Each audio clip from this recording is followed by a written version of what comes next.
LeBron James to mull NBA future after Lakers' early exit from playoffs.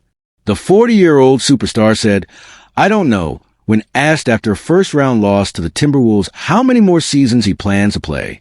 LeBron James and the Los Angeles Lakers were eliminated from the playoffs in the first round for the second consecutive season on Wednesday. Abby Parr/AP. Los Angeles. LeBron James's 22nd NBA season opened with a historic father-son moment and took a sharp turn thanks to a mid-season blockbuster trade for Luka Doncic, but ended abruptly Wednesday when the Los Angeles Lakers were eliminated from the playoffs by the Minnesota Timberwolves. Minnesota completed its first-round series victory with a 103-96 victory over the Lakers in Game 5 at Crypto.com Arena.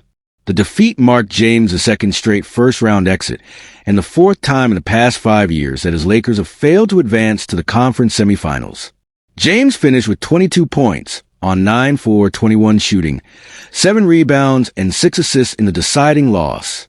Since my first NBA Finals appearance in 2007, the moment I got an opportunity to be a part of that and taste that feeling, from there on, every season that I didn't make it to the finals or didn't win a championship has been a disappointment. James said, "This year will be the same for me. It will be the same off-season of disappointment and unfulfillment. Nothing changes for me." James, who turned 40 years old in December and has flirted with the possibility of retirement for several years, said he would mull his future this summer and answered, "I don't know," when asked directly how many more seasons he planned to play. The four-time MVP has spent the past 7 seasons with the Lakers and hold a $52.6 million player option for next season. "I will sit down with my family, wife, and my support group and talk through it and see what happens," James said. "Just have conversations with myself on how long I want to continue to play. I don't know the answer to that right now. To be honest, we'll see. It's a business, too. We don't know what the roster will look like next year, besides the guys who are locked into contracts. I have a lot to think about myself. I don't know what the roster will look like. I don't know where I stand right now." Though James showed his age at times against the Timberwolves, he averaged 24.4 points, 8.2 assists, and 7.8 rebounds this season, and earned his 21st consecutive All-Star selection. On opening night, with MLB legends Ken Griffey Sr. and Ken Griffey Jr. in attendance, James took the court with his eldest son, Bronny, to become the first father-son teammate duo in NBA history. James said Wednesday the experience of playing with his son ranked number 1 on his list of career achievements. After a rough patch in December, James recommitted to defensive end and adjusted his offensive role to accommodate Doncic's arrival in February. The two superstars helped drive a late-season push that boosted Los Angeles to the Western Conference's number 3 seed with a 50-32 record.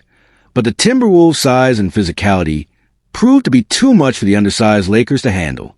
The 26-year-old Doncic's arrival in a trade for Anthony Davis shifted James into a secondary scoring role, a move that could help extend his career.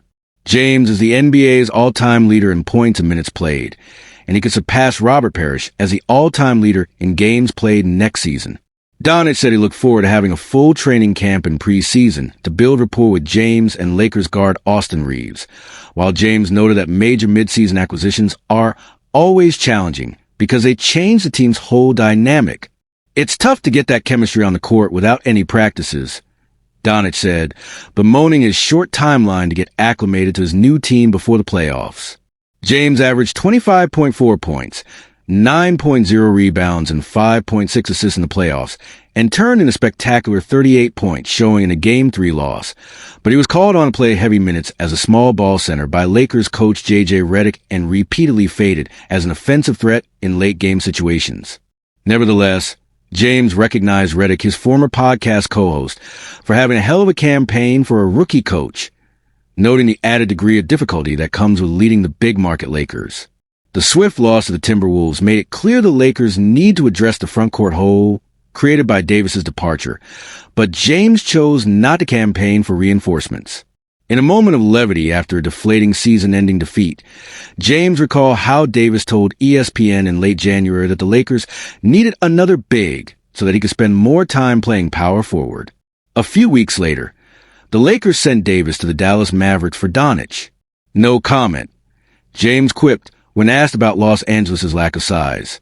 "I'll never say that because my guy AD said what he needed, and he was gone the following week. I've got no comment."